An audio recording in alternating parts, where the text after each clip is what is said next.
Hello there and welcome back to another video here on Wristwatch Revival. My name is Marshall. Thank you so much for coming along. I've got a Vulcain Minstop on the bench today. This one dates to somewhere in the 1960s. And I got this one off of eBay. It's in a little bit of rough shape. The crystal could certainly use replacing. And as you can see, the pusher is missing from the side. But otherwise, it looks like it's in nice shape. It said it was running on the ad, so we'll check that out as well and see how well it's running. And of course, if it is. And there's the stem for the pusher. This is a Minstop, and this is a type of watch that was actually made by multiple different companies at the time. And its primary function was actually to help you remember how much time you had left on a parking meter, which also inspired the design for the front. And it has a really cool complication.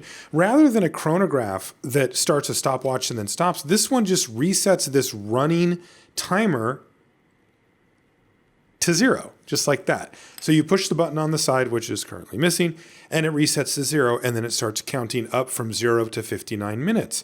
And that's it. That's all it does. It's really basic, but when you need to know if 10 minutes has gone by, it is really easy. You push one button and then look down. That's it.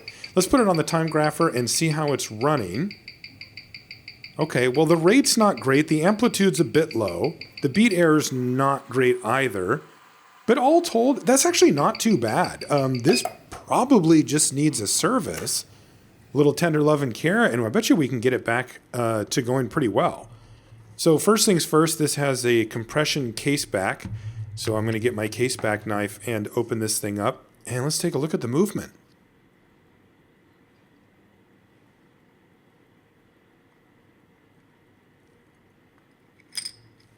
All right, and there it is, happily running away.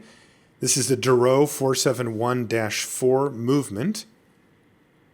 And look at that, it says West Germany, Vulcain Company, West Germany, which definitely dates it, you know, after World War II and before late 1980s, when there was a West and an East Germany before they reunified. So kind of a interesting historical artifact there. And look at that. The movement and the dial come out in one easy motion here. And yeah, the dial looks great, actually. It's a beautiful dial. It's a silver, maybe trending toward champagne dial. I always use one of these dust covers, by the way, to make sure that the parts are all together. And as you can see, the pusher actually just fell out of the case. It's just sitting there loose. This is the part that the button actually actuates on, which then pushes the corrector inside the watch. Whoop. I'm going to be careful with that. But yeah, so this goes into here. Now, this is a bit of an issue for me because I've never replaced a pusher on a watch. And even though I looked around a lot to try to find some videos and stuff to help understand like the basics of pushers, how they work and how to replace them, I couldn't find anything, or very little. So this one, we're going to have to go at it on our own and really try to figure it out. These are one of the big challenges that you face with hobbies. You know, sometimes you can find videos all over the place with that show you how to do things, and sometimes you can't, and you have to figure it out for yourself. And that's what we're going to have to do here. But onward we go. First, we just need to take off the hands. I'm going to use these hand levers to do so. I prefer these to the Presto style tools that some people use. Mainly, I think that these give you a little bit more control over the pressure, and they don't put quite as much pressure on the sides of the hands either.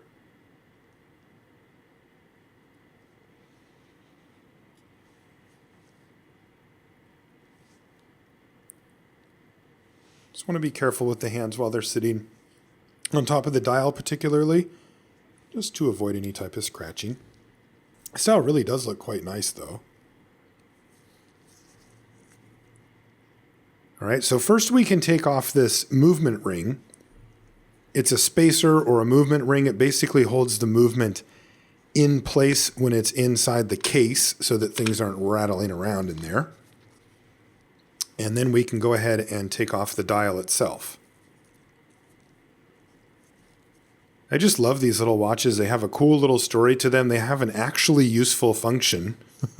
I mean, I'm serious. If you're making spaghetti or whatever, and you just, you know it takes 10 minutes, you throw the spaghetti and you just hit that button on the side of your watch, and you can just look down and see how much time has passed at any point. It just couldn't be simpler. All right, so there is that actual big subdial counter thing. So we'll take that off first, and it's actually attached to the hour wheel as well. It spins off of it. When it spins, so does the disc above. It's just that it can be reset individually. Here's my canon pinion remover, and that'll take the canon pinion off.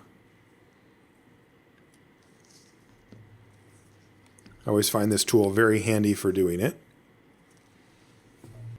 And let's get this thing in a movement holder.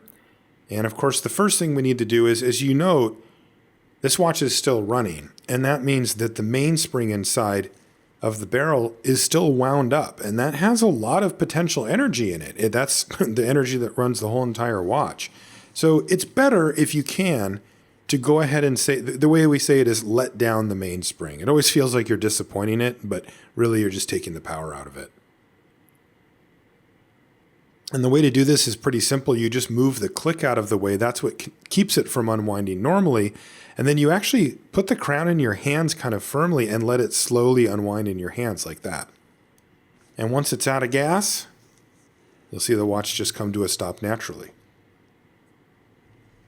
Now that it's safe to work on, we can go ahead and take away the most delicate part of the watch. That is, of course, the balance. That has the balance wheel, the balance spring, balance bridge. It has the jewels. It has the shock settings. There's just a whole lot that can go wrong if you leave that on there and then maybe say you're taking off one of the bridges and your screwdriver slips, right? Oops.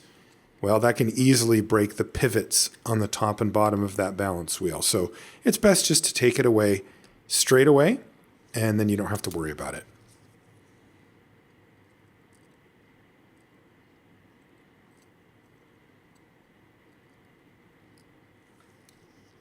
And there we go. Now we can get to working on the top part of the watch here. So the first thing we're going to do is go for the barrel bridge. So that's the big bridge that goes across the whole upper half as it sits here. And you see a little bit of discoloration there as well. Perhaps it's rust. It could also just be some type of staining from an old oil or something along those lines. So nothing to panic about, but something that we'll definitely want to look into. Now we can take off the ratchet wheel screw and the ratchet wheel itself.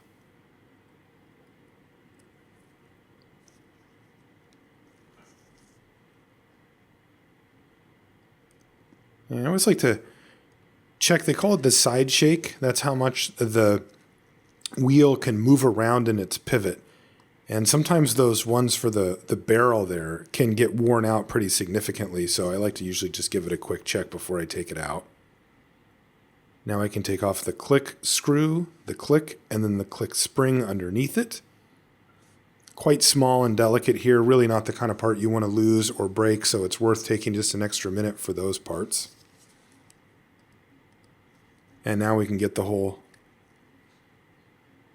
bridge off of there.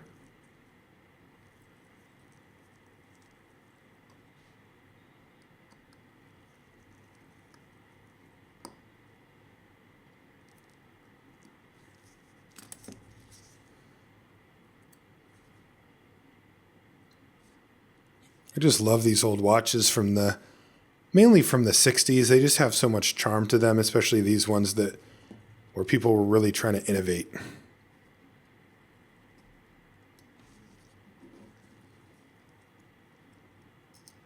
All right, so there's the barrel bridge off. Ooh, and it looks pretty clean. Again, this movement looks like it's in fine shape. It's just not running well, probably because it hasn't been serviced in a while. But that's what I'm here for. And that's really kind of what you're hoping when you get an old watch like this, that it just needs a little bit of a service rather than some extensive repair work with a whole bunch of replacement parts and things like that.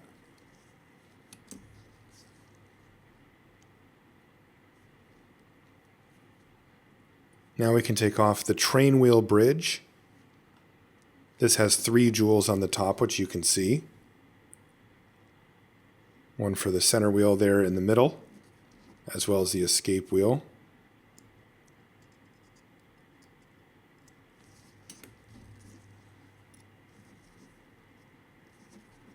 And off it comes. So that reveals the rest of the train of wheels sitting underneath.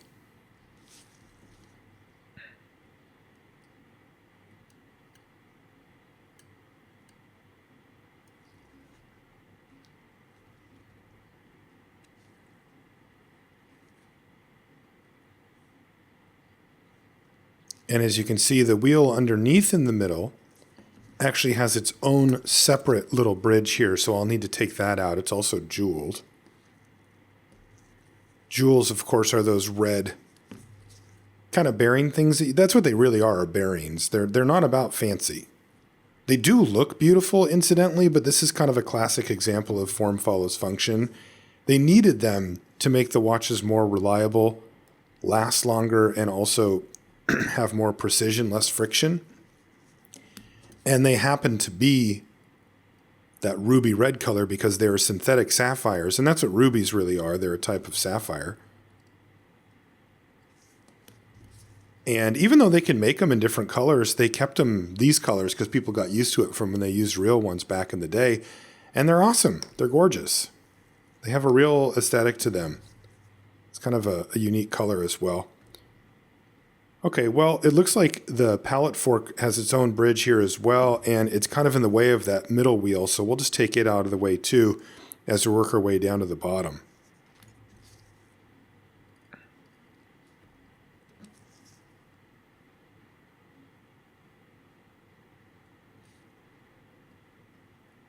And out comes the pallet fork. And now can we take this wheel out? Yeah, there it comes, no problem. And then there's also this little gear over here, but it's stuck on, and I can't quite take it out. So instead, I'm just going to flip the watch over, and we'll start working on the other side. And as you can see, this side of it has this other gear here, but it seems to be attached as well. And I'm trying to figure out what's going on. This has to have something to do with that running stopwatch feature that I showed you at the beginning. And this arm right here is actually how it's reset. I know that because that's what the pusher pushes up against, so that has to be what that does. But for some reason, this other gear won't come out. This one right here. And it seems to be press fit on. So I'm going to leave it alone for the moment, and we'll explore that further in just a bit. In the meantime, I can make some more headway here on getting the keyless works and the motion works apart. The motion works are the part of the watch that transfers all that work on the other side into actually telling time with the hands.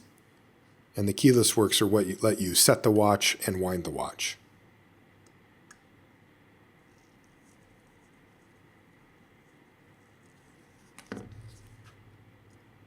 And this is kind of a cover that goes over all of the works and then also includes the setting lever spring on it. Oops. And by the way, there's a spring underneath that too, apparently. And there it goes right there. That was the yoke spring just flying off. Still, this one wheel doesn't come up. So let's take a look at the other side. And of course, it is actually attached to that small gear that I saw. They are one and the same. And I'd like to get those apart so that they can be cleaned. I'm actually going to take an attempt here with my hand levers and see if I can't just pry them apart, because they're usually just friction fit. And there we go. They came right apart. So on the top, I get this little tiny pinion here, but on the bottom, the big wheel fell off. And as you can see on the bottom, there's a heart-shaped cam, and that's how the whole mechanism gets reset. That big long bar I took off earlier presses up against it and creates some friction against it, and since it's heart-shaped, it has to slide along the edge until it can't slide anymore, and right when it stops is when this thing's at zero. It's genius design. They use it for a lot of different types of chronograph functions, and they used one here as well. Okay, so now let's take apart the mainspring barrel. We'll take out the barrel arbor.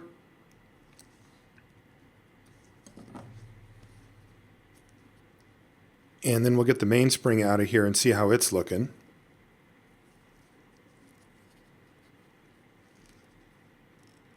course, always want to be careful here when removing the mainspring, as it is actually quite a powerful spring and it can come unraveling all at once. And, you know, if it hits you in the face or in the eye, that could be pretty bad. But even if that didn't happen, you could just damage it. Get the spring all bent wrong.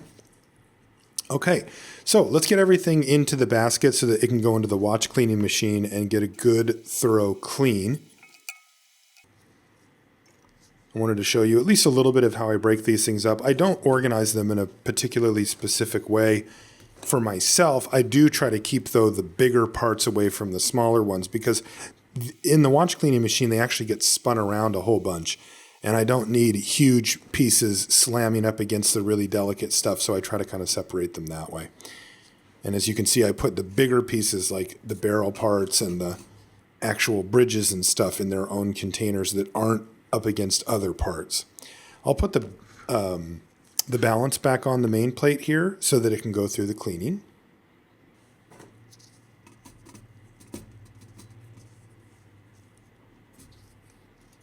And in this top basket, I'll go ahead and put the mainspring itself so that it can get cleaned, because this mainspring seems to be in fine shape and may not need to be replaced.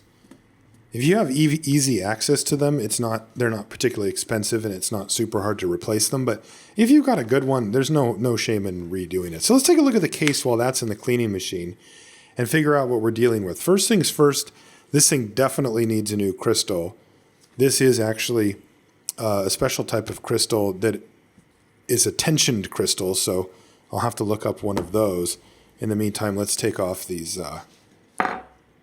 pins, and we can get to looking at the back. There's some corrosion here on the case, but after I start to wipe on it with a piece of pegwood, I realize it's not actually corrosion. It's just gunk. It's just dirt. So, you know, a good cleaning here with a piece of pegwood to get all the big chunks out, and then a run through the ultrasonic cleaner should have this case looking fantastic. And I'm really happy about it because that is plated. And, you know, that's the kind of case that can really deteriorate over time. Now, one thing that we have to pay attention to here is this gasket, though, because this gasket looks like it's been on for quite a while, and it will likely not be doing its function anymore because it's melted and it's flat. The really good news is it still comes off pretty easily. Sometimes they get stuck, but that gasket's definitely worn out and I'm going to need to replace it. Okay, so here's the really interesting stuff. I got this machine, this tool here, that is made to take out press-fitted pushers and the case tubes that they go with. So this is my first time using it, but basically it's a simple tool that gives you some pushers, some little settings here that you can use to just shove out whatever's in there. Now, after looking at it for a while, there's two different types of pushers. There's screw in and press fit. And this one I believe is a press fit. And this is a tool that you can use to take out press fit. So here we go. Let's see if it works and if we can get this pusher tube out. And there it goes. It came right out. So here it is. Now that's outside of the case tube, or outside of the case, and that's a little tube that it goes in. Now, when you replace a pusher, as it turns out, you actually replace that part as well. So you can see where it went in the case. And now I've got a new pusher that I got. And the first thing we need to do is there's a little thing called a C-clip. This is just a tension clip that we take off of the pusher shaft here. And then there's a spring and a cap. And then there's the pusher tube. And those are the four parts that make up a pusher. They're actually pretty simple. So I'm using some Rodico just to make sure that the C-clip doesn't go flying on me, and also just to help stabilize it while I take it off. And there it is right there, kind of down in the Rodico. And the way this ends up working is you put the case tube in the case, and then you put the spring and the cap on, and then you put that C-clip on the other side of the pusher to keep it in place. So there we go. There's the tube, the spring, the C-clip, and the button all separated. And there's the old tube there that we're going to be replacing. So the first thing that we need to do is use the other side of my new tool here. And this is set up to put in these press fit case tubes. So what we're going to do is put the new case tube roughly in place, and then we'll use the press to securely press it into place. And it's just friction fit. It does have a O-ring below it too, though, to make sure that it stays put. And let's see if we can get it to actually seat itself here. And there it goes. Yes, just like that. So this actually isn't too hard at all. And I'm glad that this ended up going so smoothly, at least this part of it, because there we go. I've got the new case tube on it. Now, I did have to do a lot of measuring to order the right one, of course. Now, the tricky part is the shaft on this is too long, right? As you can see, it's already hitting the corrector, and I need to make sure that I trim it down to the correct length so that I can have this in the watch and it will not damage it by pushing in too far, but also it's long enough to reach. So what I'm going to do is kind of eyeball it here and then use my end cutters here to clip it. And then I can use a file to kind of take the burr off and then eventually work my way down slowly until this thing is the right size. So I've mocked it up here after doing all of that. And I'm a little worried now because it doesn't look like it's quite long enough. And you see the gap here. I actually want that pusher as it sits to be up against that corrector when I'm not pushing it down. And look, it technically touches it, but it won't go far enough. So I've committed the carpenter's sin here. Measure twice, cut once. I cut too much. And now I'm going to have to order another pusher. So I'm going to send off for an order for that, and we're going to get back to the reassembly of the watch here. Definitely a frustrating mistake on my part, but you live and you learn, and it certainly could have been worse. Those pushers cost about $15, so it wasn't a cheap part, but also, it wasn't $150 or anything. Mainly it's the time, honestly, because now I have to wait for it to arrive in the mail again, and it's going to take a week and a half or whatever. At any rate, you live and you learn. And for those of us who are amateurs at this and do it as a hobby, this is par for the course. You can never really be perfect with these things. Let's get this mainspring back in the barrel. First, I put on a little bit of Mobius 8200. That's a mainspring grease. That's a very thin layer of it, basically just to keep corrosion and make sure that nothing gets stuck together. But you really don't need much. That is my preferred method to do it. I've seen other people do it other ways, and I don't really like how they do it when people just put a bunch of oil on the top of the spring after it's inside. Okay, here we go. Let's get this mainspring back in. I love this sound. Oh, it feels so good. And the mainspring's back in its barrel, and now we can put the arbor back in as well. Basically just have to make sure that the hook is lined up best we can. I'm also going to put a little bit of oil on it before I put the cap on, because the cap actually does contact the top of the barrel arbor there, so it would create some friction. I got this little tool off of eBay for, I don't know, $5 or $10 or something that helps you put the lid back on a little more securely, and I like it. It works fine. Just like that.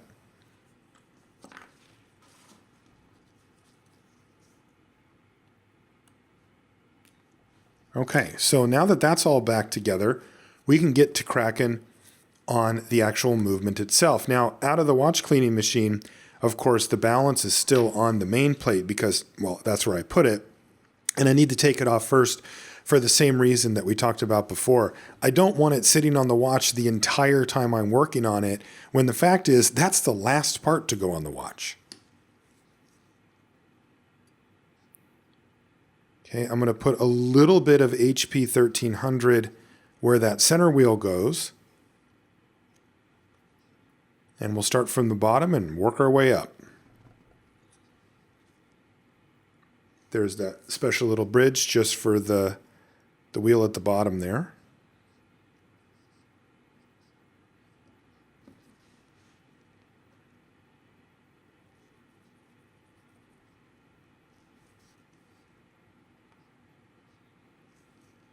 And now we can get the train wheels in place and then put the train wheel bridge on as well.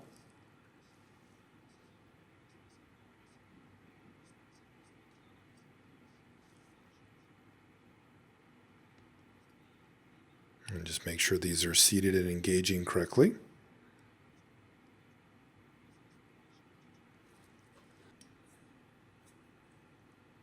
Now I can put the escape wheel in place.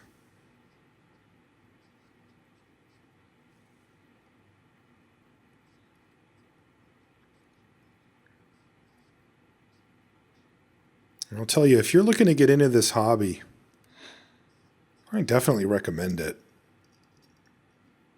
It reminds me of working on cars. If you've ever been into cars as an automotive enthusiast or had your own car that you've worked on, I used to work on cars with my dad and our friend Mikey, and I really enjoy those times. And I don't have the setup now to do it. I live in an apartment and don't have the space.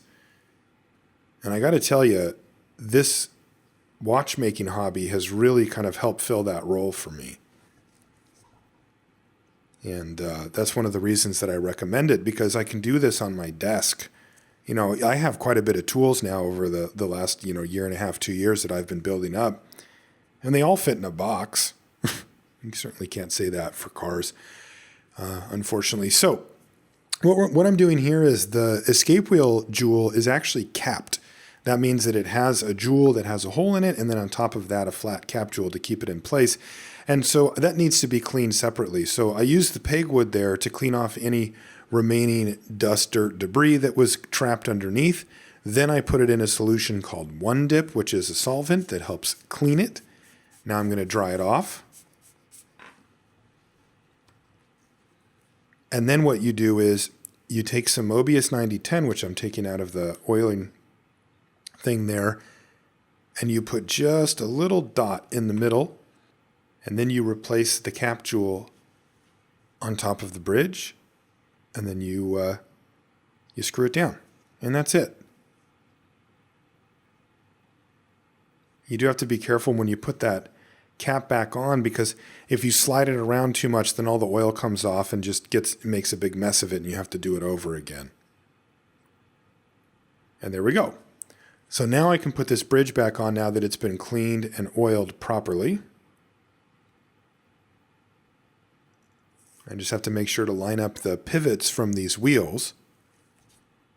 And I'll often use one of these little holders, a little plastic stick here that I got, just to put a little bit of light pressure, because that helps the pivots find the jewel holes. And then when you do find them, it can help you keep the bridge in place. That way you don't have the disaster scenario, which, by the way, picking up screws is apparently difficult, of one of the pivots gets out of its hole and then you tighten down the bridge. That will snap off the pivot in a heartbeat. So, you just want to be careful to make sure that all the holes are fully aligned and that nothing moves. And so what I like to do is just check as I go. I'll tighten down the screws, not all the way, but loosely tighten down, and then just make sure that things are spinning freely like this. And there we go. They're still spinning okay. And that gives me the green light to now go ahead and tighten down this bridge fully.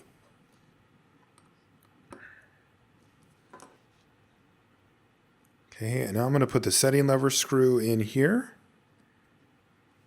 You almost always want to put these in first when it comes to these barrel bridges, because most of the Swiss watches are designed such that the barrel bridge actually has a hole in it that screw peeks out from, but that doesn't go through. And if you look closely, you can see where that is right there at the top of the movement. And again, now that I have the bridge in place, I want to just do a quick check to make sure that the barrel is all lined up correctly, because, well, it's the first wheel. That's the one that actually spins all the other ones, and you can see when I spin it, it actually spins pretty freely.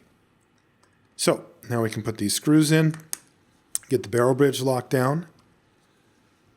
Now I'm going to get some HP 1300. That's the lubricant that we use for mid-tier viscosity, if you will, like the not super heavy load, but not the super light load either. And for example, I'm using this on the couple of parts here, but one of them is where that arbor sticks up, because that's a fairly high friction point. And then the one I'm doing on here is for the crown wheel, because it does spin as well.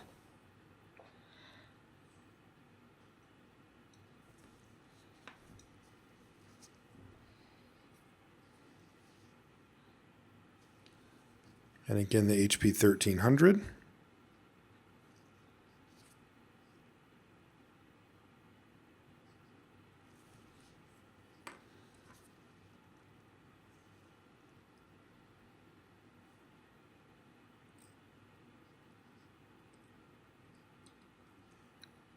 Okay, now we can put the crown wheel on and make sure we pick the right screw. That's particularly important here because it's pretty common practice to use a reverse threaded screw for these. So if you look closely, I'm actually turning this to the left, lefty-loosey, to tighten it down. And that's fairly common. That's mainly because the crown wheel goes the opposite direction and you don't want it to spin and then back out the screw. Basically, it means that as long as the watch is being operated in a normal fashion, that turning motion could never grab the screw and actually back it off and take it out. Okay, now we can put the setting lever spring, now we can put the click spring and the click in, as well as the ratchet wheel.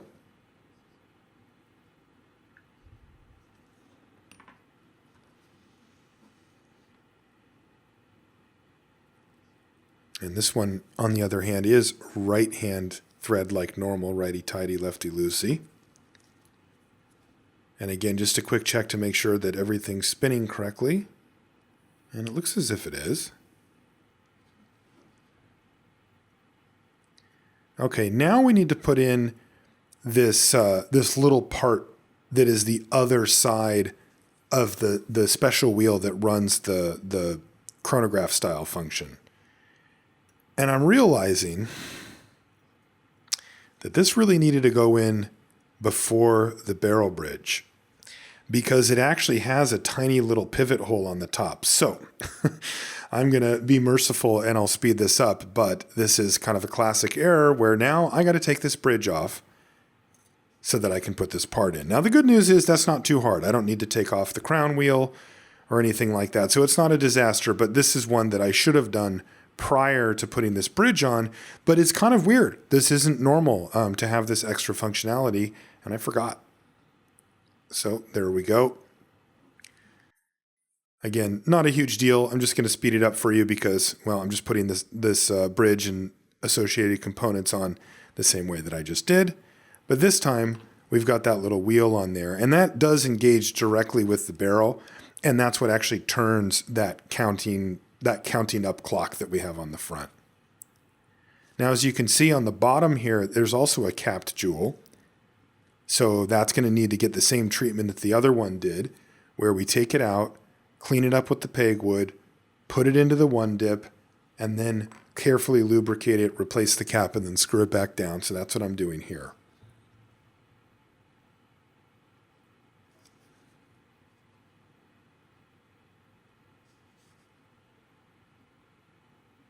It's not uncommon to use cap jewels like this on parts that receive a particularly large amount of wear, like, for example, the escape wheel or the balance. So this is that resetting wheel that I had shown you before with the cam on it on the bottom, the heart-shaped one. And it's just friction fit, so I'm going to use my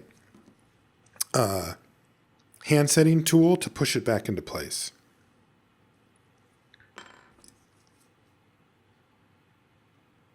And then there we go. Now I can get to going on this correcting arm that actually does the resetting. So it pushes up against that cam, and wherever it's at, it slides along the length of it until it's on the thickest part, and that means 0 on the other side.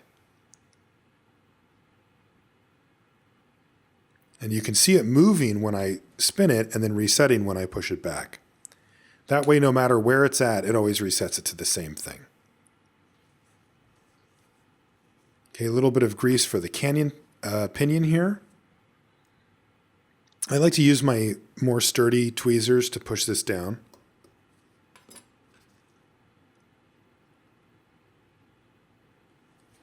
Then I can put the minute wheel into place. Little bit of HP 1300. for the setting wheel.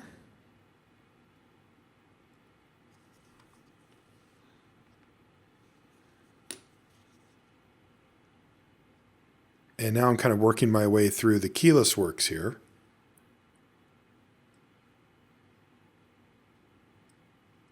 Putting some grease on the stem. And this is the clutch wheel and the sliding clutch. These are all part of the keyless works, the part I mentioned before that lets you set the time on your watch as well as wind it up.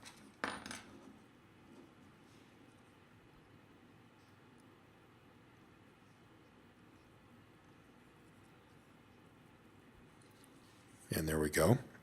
You also can notice that as the movement turns, so does that wheel on the other side, which makes sense because it's running off of the regular movement.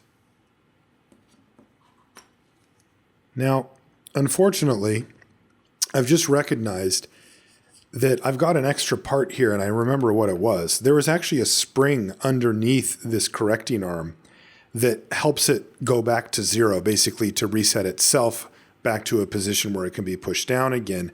And I neglected to put that spring under the first time. Now, thankfully, not a huge deal here, as I just need to take it off and then get everything lined up. Now, this proves to be a bit of a tricky operation.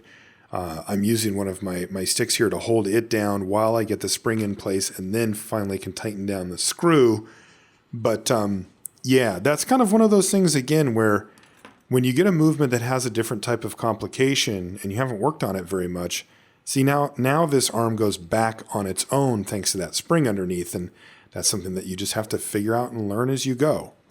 Now I'm going to use my finger here to hold this part back, because the problem is with the spring, I need to put in this shouldered screw that controls how far that arm can go, but it keeps bumping up against it, so I'm just going to use my finger, even though usually I don't use my fingers like that. I think it's probably not the best idea to do so, just generally speaking, just because you don't really know how much pressure you're going to be able to apply at any point. Okay, so now that we've got that back together, we can get back going on these keyless works here.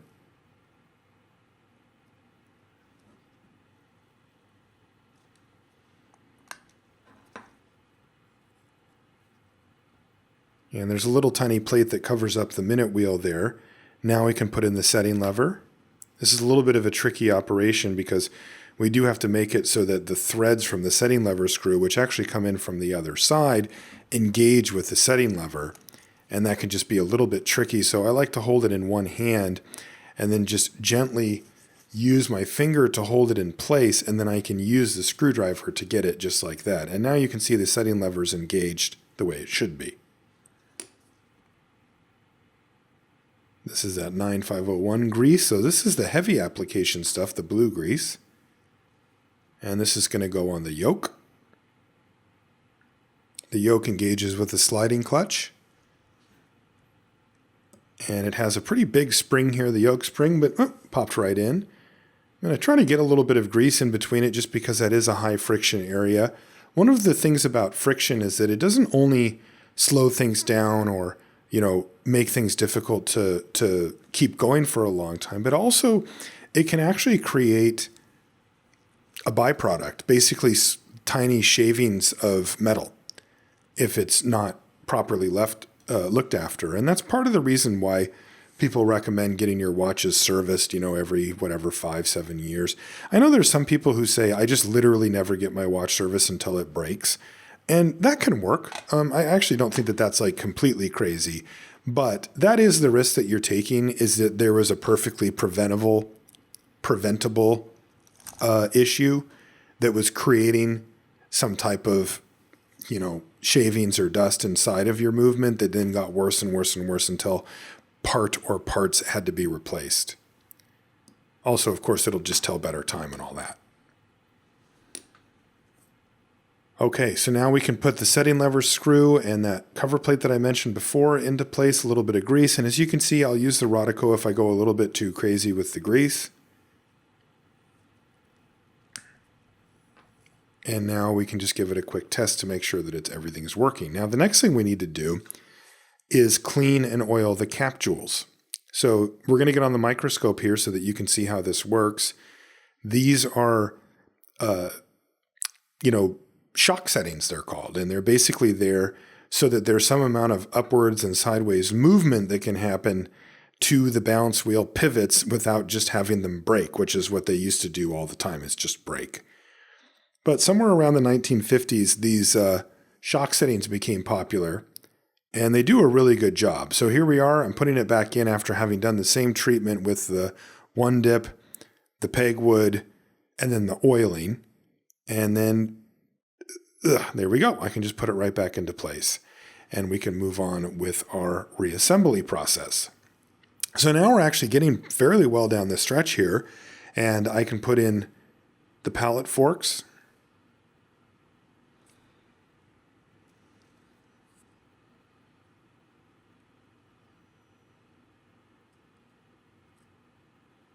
Always got to be careful with this little bridge because it needs to engage with the pallet fork pivot, but it has to engage fully.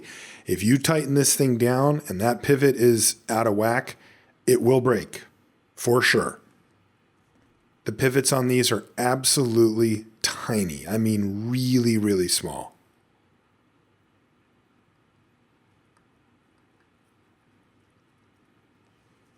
So again, we're just going to give it a quick test before actually tightening it down. And there we go.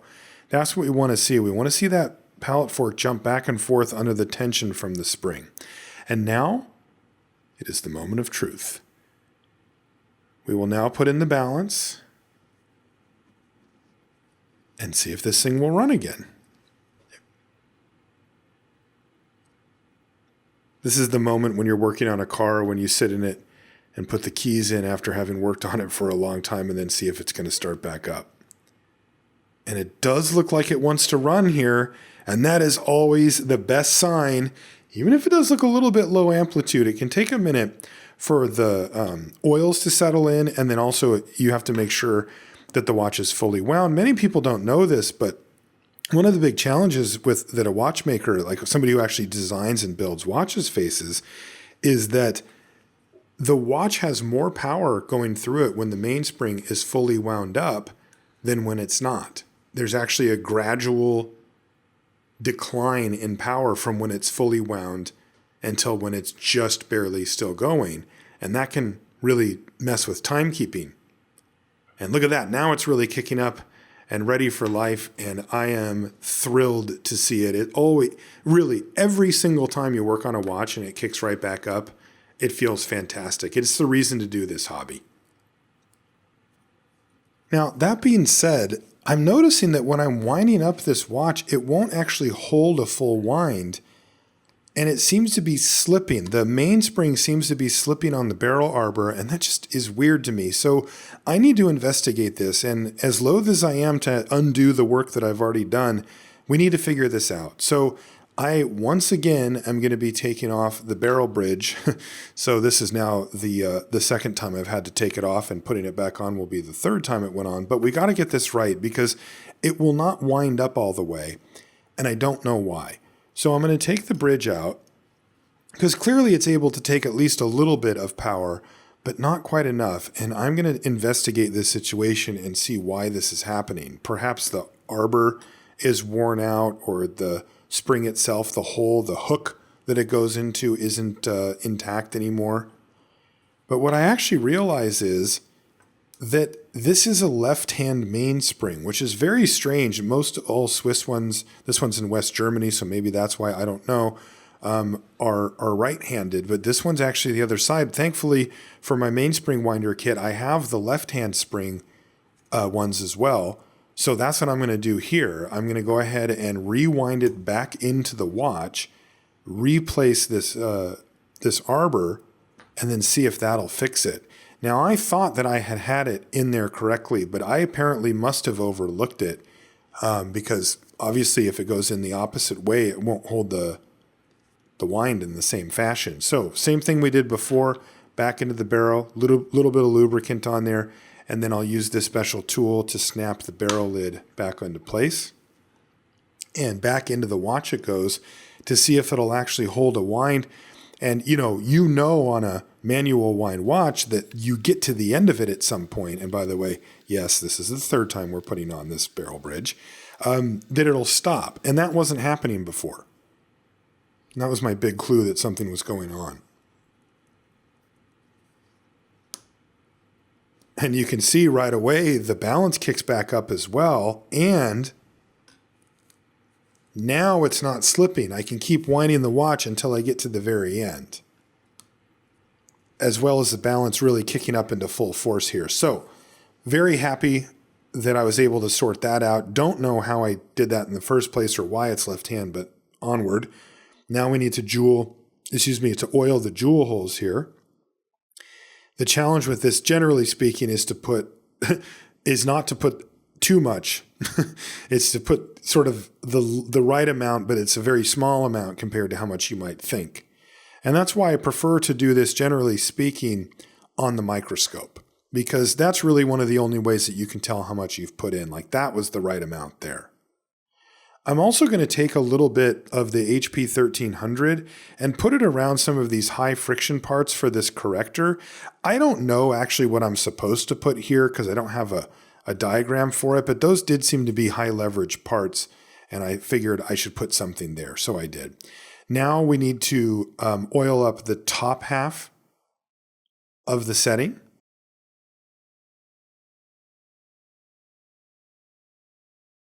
Now that that's in place, I can put the shock setting back down. This is a spring. It's a brass spring. But they're extremely finicky. So you do have to be very careful with them.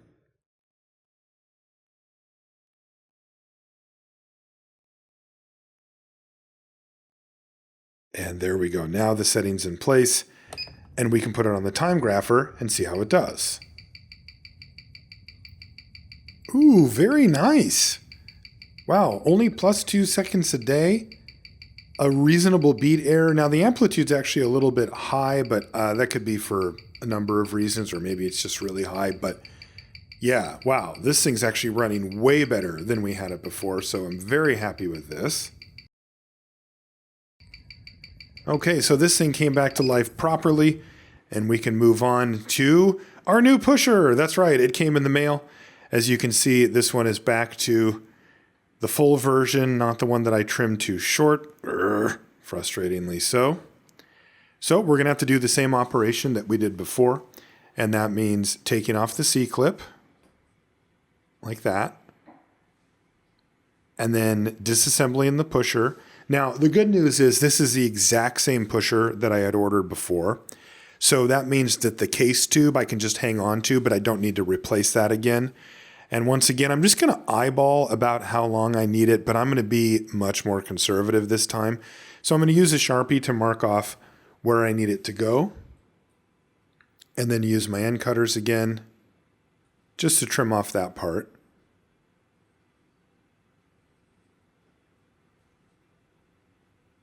Just double checking that I'm not over trimming here. And there we go. Now, that should be too long still, though.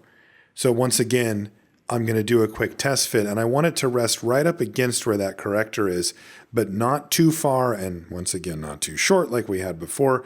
So I'm going to remark again and just clip off a little bit of the end.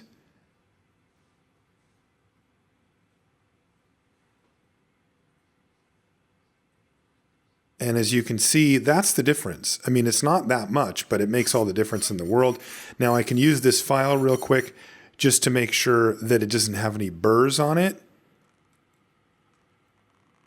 And there we go. That's what we wanted to see. That's how we wanted this thing to look. And it's pretty cool that I was able to mock it up so that you could actually see it working inside the case as well. So now what we do is we put the pusher in, and I'm holding it in with my thumb, and the spring is in there, which is why I have to hold it. And then I put the C-clip with it in. And the C-clip actually just prevents it from coming out. That's its whole entire job. Just like that. Okay, so with that done, we can get to putting this crystal on. Now this is a tensioned crystal, so it has they call it an armored or a tensioned crystal. It has a piece of metal at the bottom that basically pushes out against the edges of the case. So these ones can't be bent in the normal way. They're simply press fit on. So I'm going to use a flat bottom for my rober press and then the correctly sized upper die. I am going to use a piece of plastic here just to prevent any possible scratches. The truth is the dies are pretty smooth and they do a good job of not scratching, but hey, better safe than sorry. And then I can just press this into place. And once we hear it click, then it should be good. There we go. And that should be it.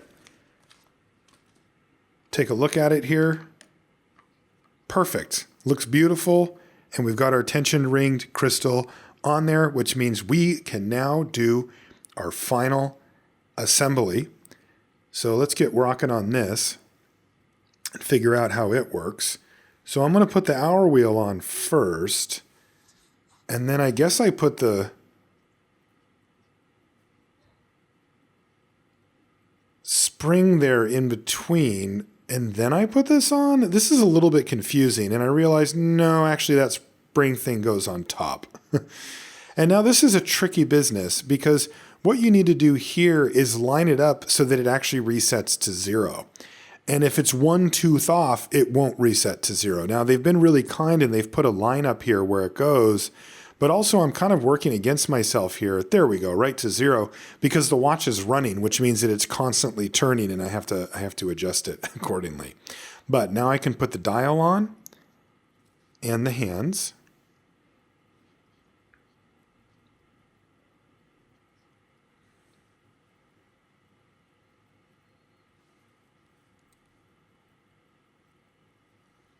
Hour hand goes on first, then the minute hand. It's always a challenge to get these lined up, but also somewhat on their post so that you can push them on. And I'll even use the hand setting tool to sort of align them properly. And then just a quick press. And of course, a quick check to make sure that they're not scraping or hitting any of the indices or that they stay in alignment properly. And it looks like it's okay. So now I can put the seconds hand on. These ones are quite delicate as well.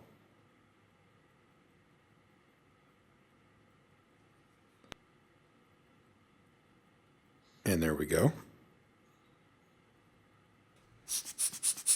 Now I can use my hand blower here to make sure that there's no dust or debris on the inside of the crystal or on the dial. And also we have to remember, we got to replace that gasket. So I'll put it on the silicone charger that just basically puts a bunch of silicone on and around it. And then there we go. Now I've got the new gasket on. So that helps create a better seal and will keep moisture out of it. Now we can put the case on here. I have to kind of work it around where the pusher is, but not too bad. And then of course the winding stem can go in. Quite proud of this one. I know that it might not seem like a big deal to have replaced a pusher, but without any guidance, having figured it out myself, makes me feel good. Now I have confidence that I know how they work and I could do it again on another watch. It's just a matter of getting the right measurements and understanding if it's a pusher that's pressed in or that is screwed in. Okay, now the case back can go on. It has a couple of grooves for the pusher and for the crown, so you just got to make sure that that's lined up, but otherwise it just press fits on. And I have to say, this thing came out gorgeous. It is beautiful. I put a strap on it real quick just to see how it went and just giving it kind of a couple of quick tests to make sure it sets and all that kind of stuff. But I got to say, this thing's in gorgeous shape. It cleaned up beautifully. It runs nice. It's got a brand new pusher on it. And really, I couldn't be happier with it. Fantastic little watch with a cool, somewhat unique function to it that's actually relevant and useful. And yeah, what a great restoration. I'm really happy with how it came out. And I hope that you enjoyed coming along the ride with me. If you're interested in these type of watches, they often have the trade name Minstop. And as I mentioned, they were made actually by quite a few different companies. So you can look up Minstop to see if you can find them around. I want to thank you for joining me. I love it when you take the time to hang out with me and see what we can do about restoring a watch. This one was a bit of a bumpy ride, but we got through it, and what a cool watch on the other side. I also want to mention Instagram. If you'd like to follow me there, I give some in-between project updates, that kind of thing. It's wristwatch_revival over there. And I also want to mention my patrons. I have a Patreon to help support this channel. As you might imagine, making these videos is very resource intensive, both time and money wise.